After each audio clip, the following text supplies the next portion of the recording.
Okay. So next topic regarding our circuit breaker, which is the vacuum circuit breaker and SF6 circuit breakers, sulfur hexafluoride. But we will skip for this lecture. In next lecture we will discuss that topic, or particularly SF6 and vacuum circuit breakers. But last or second last topic regarding the breaker, which is the rating and test for the breakers.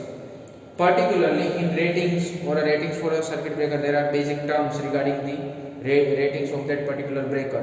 So which kind of capacity, or which kind of the ratings are needed for breaker.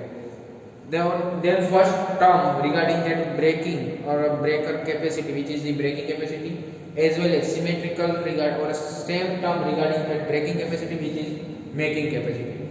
Clear? Okay. These both are very important terms or in terms of practical phenomena regarding that breaking and making capacity of the breaker. Next one is short time rating. What does it represent? Next one is the rated current. So particularly rated voltage current. These are the basic phenomena, we all know about that thing. Then after number of poles. So in the breaker or breaker construction, in its actual body or a tank, it has some poles inside that structure or construction. So their number of poles are also the rated frequency, which is a basic quantity, and rated operating duty. So main important thing in that rating topic or ratings of that breaker, which are the breaking, making and short time ratings and rated duty. Clear? Okay, so we are discussing each turn by turn. First of all, breaking of the or breaking of breaker or breaking capacity of the breaker. So what does it represent? First thing, breaking. So basically, minimum required current at that value, what we define its value as a prefixed value. After that value, that circuit should be break out. Or in terms of definition, for the given recovery voltage. What do you mean by recovery voltage? We know about that. Here, recovery and reverse recovery voltage, triple RV, rise of recovery voltage. If you don't remember, please revise our previous sessions. For the definition for the breaking capacity, for the given recovery voltage and specific power factor particularly provided to the system at that time, given triple RV, rate of rise of restriking voltage, triple RV. The capacity of the breaking this circuit or that RMS value of that current to break out this circuit, which is known as the breaking capacity. Particularly breaking capacity मतलब RMS value જે તમારા fault કરંટની કે જેને તમારે સર્કિટને breakout કરવા માટે જરૂરી હોય એ વેલ્યુ. ક્લિયર? કન્ફર્મ એક ટર્મ પહેલા ખબર પડી બ્રેકિંગ નો મતલબ બ્રેકિંગ એટલે નોર્મલી આપણે કેમ કહીએ કે ફોલ્ટ કરંટ જે નોર્મલી કે ફોલ્ટ નો કરંટ એવી રીતે એની જે RMS વેલ્યુ કે જ્યારે તમારે સર્કિટને બ્રેકઅપ કરવા માટે જે મિનિમમ કરંટ રિક્વાયર્ડ હોય તે. Clear? Okay, next one is the making capacity. હવે પર્ટિક્યુલરલી જો આપણે બ્રેકરની ફિનોમિના or બ્રેકર ઓપરેશનની વાત કરીએ તો એમાં મેઇનલી બે ફોર્સિસ તમને જોવા મળે. એક આપણું electrical force as well as એક ઇલેક્ટ્રોમેગ્નેટિક ફોર્સ. હવે ઇલેક્ટ્રિકલ ફોર્સ કઈ રીતે તમને જોવા મળે તો તમને ખબર છે કે ભાઈ આર્ક ક્વિન્ચિંગ આખી પ્રોસેસ ઇલેક્ટ્રિકલ ઉપર ડેવલપ અથવા ડિપેન્ડન્ટ પ્રોસેસ છે. Electrically developed process which is totally dependent on the electrical terminology, but there are some mechanism to break out this circuit. જે આપણે જે કંટ્રોલ રોડની ને એ બધી વાત કરીએ આખી ઇલેક્ટ્રોમેગ્નેટિક ફિનોમિના કહેવાય કે જે ઇલેક્ટ્રોમેગ્નેટિક ફોર્સ ઉપર ડિપેન્ડ કરતી હોય. કે મૂવિંગ કોન્ટેક્ટ ખાલી વહી જાય એટલે ડાયરેક્ટ આપણે કીધું વહી જાય એવી રીતે પોસિબલ નથી. સો એ ટોટલી તમારી જે ડ્રીવન રોડ્સ અથવા કંટ્રોલ રોડ્સને રિગાર્ડિંગ જેટલી બી ફિનોમિના કે જેના સ્ટ્રક્ચર માટે અથવા એના કમ્પોનન્ટ્સ માટે રિક્વાયર્ડ પાર્ટ જે તમારો ઇલેક્ટ્રોમેગ્નેટિક કમ્પોનન્ટ્સથી ડિપેન્ડન્ટ હોય. હવે એના લીધે શું થાય? સૌથી પહેલી વસ્તુ જે તમારે બ્રેકિંગ કેપેસિટી મળે ત્યારે સર્કિટ બ્રેકઆઉટ થઈ જાય. આ એક કોમન ફિનોમિના. હવે એ સમય પહેલા તમે વિચારો કે જ્યારે તમારે હજી ફોલ્ટ કરંટ નથી આવ્યો પણ તમારું જે બ્રેકરની ઇલેક્ટ્રોમિકેનિકલ જે ફિનોમિના હશે ઇલેક્ટ્રોમેગ્નેટિક ફિનોમિના જે હશે તમારી કંટ્રોલ બોર્ડ વાળી એ બાય ડિફોલ્ટ જ્યારે તમારે મેક્સિમમ ઉપર વહી જાય તો અલ્ટિમેટલી તો તમને ટ્રિપ સિગ્નલ મળશે. તમારું મૂવિંગ કોન્ટેક્ટ તમારું ઇલેક્ટ્રિકલ કમ્પોનન્ટ ઇલેક્ટ્રોમેગ્નેટિક કમ્પોનન્ટથી તમારો કંટ્રોલ રોડ ફરશે, બ્રેકઆઉટ થશે. પણ એ સિગ્નલ ધારો કે હજી આનો સિગ્નલ નથી મળતું, ફિક્સ કોન્ટેક્ટ કે મૂવિંગ કોન્ટેક્ટ કે આર્ક વાળું ઇલેક્ટ્રિકલ સિગ્નલ નથી અથવા ઇલેક્ટ્રિકલ ઇનપુટ નથી, at that time still electromagnetic movement જોવા મળે because of the residue of some forces. Residue આપણે ખબર છે ને કે કોર આપણે રેસિડ્યુ હોય તો શું થાય, આપણે સીટીબીટી ના ડિસ્કશન વખતે કીધું હતું બાય ડિફોલ્ટ કોર સેચ્યુરેટ હોય તો શું થાય, એમનામ આપણે કંઈ સપ્લાય કનેક્ટ ના કરે તો બી ઈએમએફ કંઈક ઇન્ડ્યુસ કરે સેકન્ડરીમાં. એ જ વસ્તુ અહીંયા થાય કે હવે ધારો કે કંટ્રોલ વોલ્ટ તમારી ઇલેક્ટ્રોમેગ્નેટિક એમનો ફોર્સ હોય અને એના લીધે ધારો કે એ કટઆઉટ થઈ જાય અથવા બ્રેકઆઉટ કરે તો એ મેક્સિમમ વેલ્યુ કે એટલી વેલ્યુ સુધી એ સર્કિટને ઓન કરનાર, મતલબ કે બ્રેકઆઉટનો સિગ્નલ આપી દે. હકીકત એ સિગ્નલ નથી મળવાની પણ આપી દે તો ઓબ્વિયસ છે કે એ વેલ્યુ તમારી નોર્મલ વેલ્યુ કરતાં વધારે જોવાની. ઇન ડેફિનેશન ટર્મ્સ કે ભાઈ particular peak value for the current, peak value of that current for including the DC component એ કોઈ અત્યારે રિક્વાયરમેન્ટ નથી, but peak value of that current for that after that contacts of the breakers are to be separated or to be closed. તમારા આના જે contact close થઈ જાય એ ટાઈમનો જે maximum peak value જે તમને મળે ને એ તમારું મેકિંગ કરંટ થાય, which includes DC components too. એટલે કે ડીસી કમ્પોનન્ટ્સ પણ એમાં ઇન્ક્લુડ કરેલા હોય. ડીસી કમ્પોનન્ટ એટલે શું થાય કે મેક્સિમમ પીક અથવા તમારી જે પીક વેલ્યુ જે અથવા તમારું મેક્સિમમ મેગ્નિટ્યુડ હોય એ ડીસી નો મતલબ એ થાય કે constant flat line of that certain voltages. તો હવે એના મતલબ શું થયો કે ભાઈ હવે જો આખી ડેફિનેશન જો તમે આપણે બુકની ડેફિનેશન વિચારીએ તો peak value for the current including the DC component during the first cycle or first peak after the contact of the breakers to be closed. તમારા સર્કિટ બ્રેકરના જે કોન્ટેક્ટ એ ક્લોઝ થઈ ગયા પછીના જે તમારા જે મળે એની જે પીક વેલ્યુ એને શું કહેવાય કે ભાઈ તમારો એ મેકિંગ ટાઈમ કહેવાય. ક્લિયર? હવે ખબર પડી પેલા બ્રેકિંગ પેલા આખું ક્લિયર રાખજો, એનું પિક્ચર ક્લિયર થઈ ગયું એના પછી તમારે મેકિંગ આવશે. યાદ રાખજો કે એકવાર મેં કેમ તમને રેસિડ્યુ વાળી ટર્મ કીધી એવી જ રીતે હવે તમારે એકવાર પીક આવી ગઈ ત્યારે બ્રેક કરી દીધું, પણ હવે શું થશે કે ભાઈ બ્રેકિંગ થઈ ગયા પછી એની જે ફર્સ્ટ સાયકલ આવે ત્યારની જે મેક્સિમમ વેલ્યુ જે મળશે એ તમારું મેકિંગ કેપેસિટી હશે. હવે એના માટે જો તમે ઇક્વેશનની વાત કરીએ તો બ્રેકિંગ કેપેસિટી અને મેકિંગ કેપેસિટીના ઇક્વેશન તો સૌથી પહેલા બ્રેકિંગ એટલે કે ભાઈ શું કહે કે મેક્સિમમ એટલે કે √3 આપણે જે નોર્મલી આપણે રેટિંગ લખીએ બરાબર. સો એના માટે તમારા બ્રેકિંગ કેપેસિટી શેમાં હોય પહેલી વસ્તુ, કેમ કે એ અલ્ટિમેટલી તમારો એક પાવર જ રિપ્રેઝન્ટ કરતો, પાવર મતલબ કે પાવર P = VI અને એને જો અધર ટર્મ્સમાં આપણે રિપ્રેઝન્ટ કરીએ તો √3 VI અને તમારી breaking capacity always be in MVA કે MVA એ તમારા ફોલ્ટ લેવલ રિપ્રેઝન્ટ કરે. આપણે વસ્તુ ડિસ્કસ કરેલી હતી પહેલા યાદ હોય તો કે what do you mean by fault MVA અથવા MVA જે તમારા મળે એ ફોલ્ટના વેલ્યુ હોય એ તમારા MVA rating burden of city વખતે મેં કીધું. એનો મતલબ કે તમારી બ્રેકિંગ કેપેસિટી MVA માં હોય એનું સૂત્ર શું થાય √3 V * I. હવે આ તમારી RMS વેલ્યુ છે. હવે એને તમે પીકમાં કન્વર્ટ કરશો અને પછી તમારું જે મેકિંગ માટેનો મેકિંગ ફેક્ટર આવે એના ઉપરથી તમે જ્યારે કન્વર્ઝન કરો તો મેકિંગ કેપેસિટીનું સૂત્ર શું થાય 2.55 times breaking capacity of breaker. કેમ કે એ 2.55 કઈ રીતે આવે તો પેલી RMS વેલ્યુ હતી આ પીક વેલ્યુ એટલે પીક વેલ્યુ √2 ટાઈમ્સ RMS એટલે પીક બરાબર. તો અહીંયા આપણે પીક લેવલ એટલે √2 વડે મલ્ટીપ્લાય કરશું એટલે નોર્મલ વેલ્યુને √2 કરો એટલે તમને પીક મળે. પણ અહીંયા તમારે મેકિંગ કેપેસિટી માટે એનો જે ફેક્ટર તમે મલ્ટીપ્લાય કરશો એ તમારો 1.8 ટાઈમ્સ હશે. એનો મતલબ 1.8 into √2 એટલે કે 1.41 multiply by 1.8 which is equal to 2.55 એટલે કે 2.55 multiplied by its breaking capacity which is equal to making capacity of the breaker which is also in MVA. Clear? આ બે ટર્મ થઈ. હવે શોર્ટ ટાઈમ રેટિંગ બહુ important અને interesting વસ્તુ.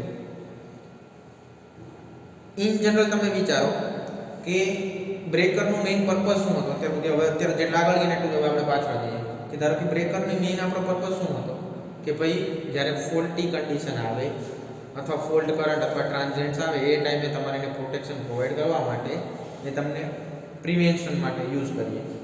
હવે ધારો કે વિચારો ખાલી એક સાયકલ પૂરતો જ સ્પાઇક આવે. નોર્મલી આ કેવી વસ્તુ હોય કે માઇક્રોસેકન્ડ સુધી ઓપરેટ થતું હોય બરાબર.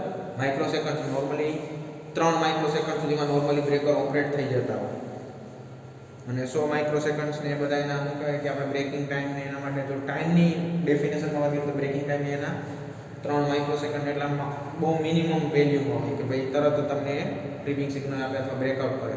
પણ એ સમયે ધારો કે ખાલી પહેલી જ સાયકલમાં તમને સ્પાઇક જોવા મળે અનફોર્ચ્યુનેટલી કોઈ પણ રીઝન હોય કે લોડ હોય હેવી લોડ સ્વિચ ઓન કે સ્વિચ ઓફ થાય જેવું કંઈ પણ રીઝન કોઈ પણ રીઝન હોય એ ટાઈમે તમારા સિસ્ટમમાં ધારો કે વોલ્ટેજીસની કે કરંટમાં પર્ટિક્યુલરલી ફોલ્ટ કરંટની આપણે વાત કરતા હોય તો એ ટાઈમે ધારો કે સ્પાઇક આવે પણ એક જ વેવ અથવા એક જ સાયકલ પૂરતી આવે. હવે એ ટાઈમે પેલું સિગ્નલ હજી પહોંચ્યું એટલે ઓલું આર્ક ક્વિચ કરવા માટે શું થાય કે ભાઈ આયોનાઇઝેશન કરીને એને બ્રેકડાઉન કરવાનું કામ કરે. હવે ધારો કે પેલું સિગ્નલ મળ્યું પછી એને સિગ્નલ જ ના મળે તો શું થાય એર આયોનાઇઝ ના થાય બ્રેકઆઉટ ના થાય તો બ્રેકર એનું કામ કરે નહીં અને ઓબ્વિયસલી જરૂરી નથી એક સાયકલ પછી એનો મતલબ એ નોર્મલ ઓપરેશનમાં આવી ગયું પાછું. તો જે કન્ડિશન એટલે કે એવો મિનિમમ ટાઈમ કે જેના માટે નોર્મલી એક સાયકલનો જે ટાઈમ હોય એ જ ટાઈમ હોય કે જેમાં સ્પાઇક અથવા ફોલ્ટ કરંટ અથવા આપણે જે કહેવાય ને કે અનએક્સપેક્ટેડ કન્ડિશન જનરેટ થાય એક સાયકલ પૂરતી અથવા ફર્સ્ટ હાફ પૂરતી ત્યારે તમને ખબર છે કે ભાઈ આની મારે કંઈ જરૂર નથી ઓપરેશન કરવાની. એ ટાઈમે તમારે શું કહેવાય શોર્ટ ટાઈમ રેટિંગ કે આટલા ટાઈમ સુધીમાં પહેલી સાયકલમાં ધારો કે સ્પાઇક આવ્યો અને પછી બ્રેકર ઓપરેટ ન થયું તો એ તમારું શોર્ટ ટાઈમ રેટિંગ કે ભાઈ એટલા ટાઈમ પૂરતું થાય તો એ ભાઈ ઓપરેટ નહીં થાય. ધીસ ઇઝ લાઈક કોઈ ધારો કે શું કે નાની જગ્યાએ કોઈ જગ્યાએ ખાડો પડ્યો હોય તો કોઈ ડિસ્ટ્રિક્ટના કલેક્ટર આવીને ત્યાં હાજર ન થઈ જાય અથવા સીએમને હાજર ના થવું પડે ભાઈ અહીંયા ખાડો કેમ પડી ગયો. ખબર પડી? આ બસ આ એના જેવી વાત આ પ્રેક્ટિકલ એક્ઝામ્પલ કે જો માઇલ્ડ હાફ સાયકલ પૂરતો અથવા એક સાયકલ પૂરતો જ્યારે તમને ફોલ્ટ થયો અને એના પછી એ ફોલ્ટ નથી થવાનો અથવા નથી થયો એ ટાઈમે જો તમારા બ્રેકરને બ્રેકઆઉટ કરવાની જરૂર નથી. ઇવન બ્રેકર સેન્સ નથી કરતું અથવા સેન્સ કરે છતાં આર્ક ક્વિંચ નથી કરતું અને જો એ આર્ક ક્વિંચ નથી કરતું તો ઓબ્વિયસલી કે બ્રેકઆઉટ નથી થતું. તો એ મિનિમમ ટાઈમ કે જે તમારે શું કે ત્યાં સુધી બ્રેકર ઓપરેટ નહીં થાય એ તમારું શોર્ટ ટાઈમ રેટિંગ. હવે આ શોર્ટ ટાઈમ રેટિંગ એક એવી વસ્તુ છે કે એક આના પછીની તરત એવી વસ્તુ છે કે શોર્ટ ટાઈમ રેટિંગ એટલે એના પછી તરત બ્રેકર ઓપરેટ થશે. એટલે આ બહુ ઇમ્પોર્ટન્ટ ટર્મ એટલા માટે કે જો ધારો કે એક લિમિટ તમે ક્રોસ કરી ગયા ધારો કે હું એમ કહું કે 10 માઇક્રોસેકન્ડ અથવા 100 માઇક્રોસેકન્ડ મેં ડેડલાઇન રાખી 100 માઇક્રોસેકન્ડ મારો શોર્ટ ટાઈમ રેટિંગ મેં રાખ્યું. હવે 100 માઇક્રોસેકન્ડ સુધી એ એક અથવા એની જે પીક વેલ્યુ મળે ત્યાં સુધી એને કાંઈ ફેર નથી પડતો કેમ કે એ તો શોર્ટ ટાઈમમાં ગયું એટલે એ ઓપરેટ નથી થવાનું. પણ ધારો કે 100 કરતાં વધારે જ્યારે મળે પછી ઓપરેટ થાય પણ ન કરે નારાયણ અથવા અનફોર્ચ્યુનેટલી સિસ્ટમ માટે 50 સેકન્ડ અથવા 50 માઇક્રોસેકન્ડ એ ફોલ્ટી કન્ડિશન તમારા માટે નુકસાનકારક છે લેટ સપોઝ તો પછી આ જે શોર્ટ ટાઈમ રેટિંગની વધારે રાખેલી વેલ્યુ નુકસાનકારક થાય. પ્રેક્ટિકલી ખબર પડી એનો મતલબ કે શોર્ટ ટાઈમ રેટિંગ ઓછો જ રાખવો જોઈએ. ઈ જ એની સેન્સિટિવિટી છે એક પ્રકાર. આવલું કેમ આપણે સેન્સિટિવિટીમાં આપણે કે બતાવતા કે આટલી એરર હોય ત્યાં સુધી વાંધો નહીં કે ધારો કે વોલ્ટેજ કે ફ્રીક્વન્સીની વાત કરીએ તો 3% પ્લસ ઓર માઇનસ આપણે કેમ ડિસ્ટ્રીબ્યુશનમાં કે 3% જનરેશન સુધી વેલ્યુ વેલિડ છે 4% વોલ્ટેજીસમાં વેલ્યુ વેરી કરીએ તો વેલિડ છે. એવી રીતે આ જેટલો ટાઈમ તમારો ઓછો હશે એટલી એની સેન્સિટિવિટી વધારે પણ આ ઓછું હોય તોય પાછું ખરાબ તો પાછું હરેક વખતે બ્રેકર બ્રેકઆઉટ થાય તો એની જરૂર નથી which is also not applicable particularly. બરાબર? ઓકે. હવે રેટેડ ઓપરેટિંગ ડ્યુટી આ જ વસ્તુ તમારી શોર્ટ ટાઈમ રેટિંગ આવે ને એની જ હારે આવે ઓપરેટિંગ ડ્યુટી સાયકલ્સ. તમને ખબર ડ્યુટી સાયકલ એટલે કે કેટલા ટાઈમ સુધી ચાલુ રહે કેટલા ટાઈમ સુધી બંધ રહે. Ratio between turn on and turn off which is known as the duty cycles. Time to required to turn on divided by time to required turn off or T on divided by T on plus T off is equal to duty cycle.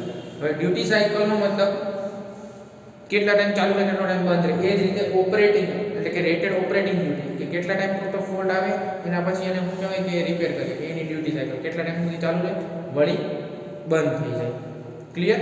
Turn on turn off આપણે જે આ આઈજીબીટી ને બધા power electronics ડિવાઇસમાં duty cycle બહુ most IMP term તરીકે divide અથવા discuss કરેલું હશે particular in case of chopper. Chopper આવ્યું? ઓકે. હા, એટલે આ વસ્તુ તમારે ઓપરેટિંગ ડ્યુટી અથવા પર્ટિક્યુલરલી ડ્યુટી સાયકલ અને ઓપરેટિંગ ડ્યુટી કોને કે કેટલા ટાઈમ સુધી ઓપરેટ થતું હોય એ ડ્યુટી ઓફ ટાઈમ લીધો હોય તો of divide by 1 plus of, એ તમારી ઓફ માટેની ડ્યુટી, આ ઓન માટેની ડ્યુટી. ક્લિયર? ઓકે. હવે એના સિવાય next topic regarding that auto recloser. હા, હવે કઈ ટાઈપનો ફોલ્ટ હોય? ઓટો રિક્લોઝર, રિક્લોઝર એટલે કે બંધ થઈ જવું, રિક્લોઝ ફરીથી બંધ થઈ જવાનું, અને ઓટો રિક્લોઝ એટલે એક ફોલ્ટ એવો હોય, લેટ સપોઝ, અને તમે પ્રેક્ટિકલ કન્ડિશનમાં જુઓ કે એક ફોલ્ટ અકર થયો. ફોલ્ટ અકર થવો એટલે અલ્ટિમેટલી ફોલ્ટ એટલે કંઈ એવી વસ્તુ જોઈએ નહીં કે ભાઈ શું થયું, એમાં ખાલી મેક્સિમમ કરંટ ફ્લો થતો હોય, એ ઓવરલોડિંગ અથવા ઓવર વોલ્ટેજીસ. ઓવરલોડિંગ ધારો કે થાય મેક્સિમમ, અથવા કોઈ જગ્યાએ શોર્ટ થયું એટલે મેક્સિમમ કરંટ ફ્લો થાય છે. હવે એ ઓવરલોડ કન્ડિશનમાં તમે ધારો કે વિચારો કે એકવાર તમને ફૂલ ઓવર કરંટ ફ્લો થતો તો તમારી સર્કિટ બ્રેકઆઉટ થઈ ગઈ, પણ પછી કેટલા સમય પછી એ પાછી ચાલુ થાય? લાઈક આજે હું વિચારું મારો ફોલ્ટ 50 માઇક્રોસેકન્ડ શું કહેવાય એના સ્પાઇક પૂરતું ચાલુ થયું એટલે મારું બ્રેકર ઓપન થઈ ગયું. 5 સેકન્ડમાં ધારો કે બ્રેકર ઓપન થઈ પાછું રિક્લોઝર એટલે પાછું નોર્મલ મોડમાં આવી ગયું. બરાબર? આ તમારું નોર્મલ ઓપરેટિંગ ટાઈમ, તમને ખબર પડી ઓપરેટિંગ ડ્યુટીનો ઓપરેટિંગ ટાઈમ આવ્યો. હવે આ કન્ડિશનમાં વિચારો કઈ ટાઈપનો ફોલ્ટ હોય, which kind of the fault is there, so that auto recloser કેટલા પર્સન્ટેજ રાખે. કે લાઈક હવે જો પરમેનન્ટ ફોલ્ટ છે તો એ 8% કેસમાં એ ઓટો રિક્લોઝ થાય. ઓટો રિક્લોઝ એટલે પાછું નોર્મલ મોડમાં આવી જાય. In case of semi permanent કે ભાઈ ટેમ્પરરી ફોલ્ટ કાઇન્ડ ઓફ, તો એ 12%. અને ટ્રાન્ઝિયન્ટ એટલે ટ્રાન્ઝિયન્ટ તો ખબર કે એક સર્ટેન પીક આવે પણ સર્ટેન પીરિયડ પૂરતી જોઈએ, લાંબા સમય સુધી ના હોય. તો એવી જે તમારા ટ્રાન્ઝિયન્ટ આવે એ 80%, કે નોર્મલી આ મેં તમને એના માટે જ ઉપયોગમાં આવે કે ટ્રાન્ઝિયન્ટથી પ્રોટેક્ટ કરવા માટે. ટ્રાન્ઝિયન્ટ ફોલ્ટ્સ જે મોટા ભાગના જે ક્રિએટ થાય અથવા ટ્રાન્ઝિયન્ટ્સના લીધે જે તમારો ફોલ્ટ કરંટ વધી જાય અથવા ફોલ્ટી કન્ડિશન જનરેટ થાય એ ટાઈમને પ્રિવેન્ટ કરવા માટે તમે ઓટો રિક્લોઝર આપણે કેલ્ક્યુલેશનમાં લઈએ, અથવા એના માટે આપણે વધારે રાખીએ કે ભાઈ તરત શું કહે 80% ટ્રાન્ઝિયન્ટ એટલે શોર્ટ ટાઈમ માટે જ આવે. હવે શોર્ટ ટાઈમ માટે વળી બ્રેક આપીને વળી પાછું બ્રેક કરવું જ પડે, નહીં તો આ તો કન્ટિન્યુ ચાલુ જ હોય. એટલે 80% સુધી ટ્રાન્ઝિયન્ટ ફોલ્ટ હોય ત્યાં સુધી ઓટો રિક્લોઝર નિરાતે આવે. એટલે લાઈક શું કહેવાય કે એનું ઓપરેશન એ રીતે હોય. પણ જ્યારે પરમેનન્ટ ફોલ્ટ હોય તો એમાં વધારે હોય, કેમ કે એ પરમેનન્ટ એટલે લાંબા ગાળા સુધી રહેવાનું હોય, તો એ ટાઈમે એને રિક્લોઝિંગ જલ્દી આપવું પડે. આ એના જેવી વાત છે કે ભાઈ તમે બે ટ્રેન જઈએ, એક લોકલ ટ્રેન છે એક સુપરફાસ્ટ છે, બરાબર? હવે એક સુપરફાસ્ટ એ બહુ લાંબા રૂટની અને ઓલી લોકલ ટ્રેન, તો ઓબ્વિયસ છે કે એક જ ટ્રેક હોય તો પેલી જે શું કહેવાય લોકલ ટ્રેન અથવા માલગાડી હોય તો એને તમે સ્ટોપેજ આપી દે અને પેલીને પાસ કરવા દો. આ એના જેવી વાત થાય કે ભાઈ પેલી પ્રાયોરિટી તમે ઓલવેઝ પરમેનન્ટ ફોલ્ટને આપો. એટલે રિક્લોઝરનો મતલબ શું થયો કે તરત ઓલું પાછું આવી જવું જોઈએ. એટલે 80% સુધી એના જે ટ્રાન્ઝિયન્ટ ફોલ્ટ હોય ત્યાં સુધી એની રાતે પાછું આવે ત્યાં સુધી ઓકે, ત્યાં સુધી એને નોર્મલ કેસમાં ગણી શકાય. પણ in case of permanent fault or semi permanent fault which requires auto recloser higher rate. Clear? Okay. હવે ટેસ્ટિંગ, પર્ટિક્યુલર ટેસ્ટિંગ માટે આપણે જો જોઈએ તો કઈ ટાઈપના ટેસ્ટ આપણે જે મશીન્સમાં આપણે નોર્મલી આ બધા ટેસ્ટ આપણે બેઝિક ટેસ્ટ વિશે તમને ખબર જ હશે, જે અહીંયા ડિફરન્ટ હશે એ વસ્તુ આપણે પહેલાં મેઇનલી જોઈએ. તો જો mechanical test, mechanical strength, mechanical કે તમારા પેરામીટર્સ કે ફેક્ટર્સની શું અફેક્ટ આવે, એનાથી તમારા બ્રેકરને કઈ રીતે અફેક્ટ કરી શકે એ કન્સિડરેશનમાં લેવા માટે mechanical test as well as thermal test, which is also sub part of the mechanical test also તમે થર્મલ એમાં ઇન્ક્લુડ કરી શકો છો ટેમ્પરેચરના બેઝિસ ઉપર વાત કરતા હોય તો. As well as dielectric test, એટલે કે તમારા ડાઇલેક્ટ્રિક મટીરિયલની ડાઇલેક્ટ્રિક પ્રોપર્ટી ચેક કરવી પડે કે ભાઈ એનું બ્રેકડાઉન ક્યારે થાય, એની breakdown capacity of that particular dielectric medium, અને એને એ રિસ્પેક્ટ તમારી કઈ વસ્તુ, ખાસ કરીને ડાઇલેક્ટ્રિક ટેસ્ટ આપણે આખું બ્રેકર શેના ઉપર ડિપેન્ડ કરે. સૌથી ઇમ્પોર્ટન્ટ વસ્તુ તો તમારું મટીરિયલ કે જે ડાઇલેક્ટ્રિક મીડિયમ તરીકે વપરાય, કેમ કે બ્રેકરનો આર્ટ કહેવાય આર્ક, અને આર્ક કોનાથી આવેલી છે? આર્ક ક્વિન્ચિંગ મીડિયમ, એટલે કે જેના લીધે આર્ક પ્રોડ્યુસ થાય છે. તો આર્ક કોના લીધે છે? ડાઇલેક્ટ્રિક મીડિયમના લીધે, જેનું બ્રેકઆઉટ થાય અથવા બ્રેકડાઉન થાય, ક્વિન્ચ થાય છે. હવે એ બ્રેકઆઉટ માટે તમારે શું કે પાવર ફ્રીક્વન્સી, કેટલી પાવર ફ્રીક્વન્સી એ ક્વિન્ચિંગ મોડમાં જાય છે, એઝ વેલ એઝ એની ઇમ્પલ્સ ટેસ્ટ, કે એને ઇમ્પલ્સ આપો તો એ કેટલા ઇમ્પલ્સ છે એ બ્રેકડાઉન બતાવે છે. એના ઉપરથી એના રેટિંગ નક્કી થાય. તે બધી આપણે જે બધા બ્રેકર ભણીએ ને એ બધાને સમરાઇઝ કરશું ને લેક્ચરમાં, ત્યારે એ વસ્તુ જ કહીશ. એ બધાના એડવાન્ટેજીસ, ડિસએડવાન્ટેજીસ અને કમ્પેરિઝન મેઇનલી. સ્ટ્રક્ચર અને પ્રિન્સિપલ ઓપરેશન તો આપણે જોઈ લીધા, એમાં કોઈ નવી વસ્તુ નથી. પણ સૌથી ઇમ્પોર્ટન્ટ વસ્તુ એ છે કે ભાઈ કોણ ક્યારે વાપરવું જોઈએ, કોનો શું ફાયદો શું ડ્રોબેક ગેરફાયદો. ક્લિયર? તો ડાઇલેક્ટ્રિક તમારું જે મીડિયમમાં સૌથી ઇમ્પોર્ટન્ટ વસ્તુ એ છે કે ભાઈ કેટલા ઇમ્પલ્સ છે એનું બ્રેકડાઉન થાય. So that dielectric test is very required or very important test for the breaker as well as short circuit test. Short circuit test ની અંદર તમે જો તમે બેઝિક પેરામીટર્સ કે શોર્ટ સર્કિટ એટલે કે તમારી નોર્મલ કન્ડિશનમાં ધારો કે સર્કિટ શોર્ટ થતી હોય તો એ સમયે તમે કઈ ટેસ્ટ કરો, બસ એ જે ટાઈપની બેઝિક ટેસ્ટ આવે એ અહીંયા કઈ રીતે તમે ઇન ટર્મ્સ ઓફ બ્રેકર માટે યાદ કરો તો તમારી breaking making duty cycle and short circuit time જે આપણે હમણાં રિસેન્ટલી ડિસ્કસ કરી એ જ વસ્તુ ઓટો રિક્લોઝર વાળી વસ્તુ હતી એ as well as routine test. Routine test પણ આપણને ખબર છે ટેમ્પરેચર અને એના મોઇસ્ચર કન્ટેન્ટ એના બેઝિક ટર્મ્સને રિગાર્ડિંગ જે આપણે ટેસ્ટ પરફોર્મ કરીએ એ બધી ટેસ્ટ તમારી રૂટીન ટેસ્ટમાં ઇન્ક્લુડ થશે. ક્લિયર? સો બેઝિક ટર્મ આ તમારું 3 to 4 માર્ક્સ ક્વેશ્ચન નોર્મલી બની શકે. સિમ્પલેસ્ટ ક્વેશ્ચન કે what which kind of the test are perform on breakers mention તેમ, અને આ તમને શોર્ટમાં જ પૂછે કદાચ 2 માર્કના ક્વેશ્ચન માટે બહુ સારો ક્વેશ્ચન છે. ડેપ્થમાં પૂછે તો ડાયરેક્ટ ટેસ્ટ અને શોર્ટ સર્કિટ ટેસ્ટને ડેપ્થમાં એક્સપ્લેન કરવી ખાસ. ક્લિયર?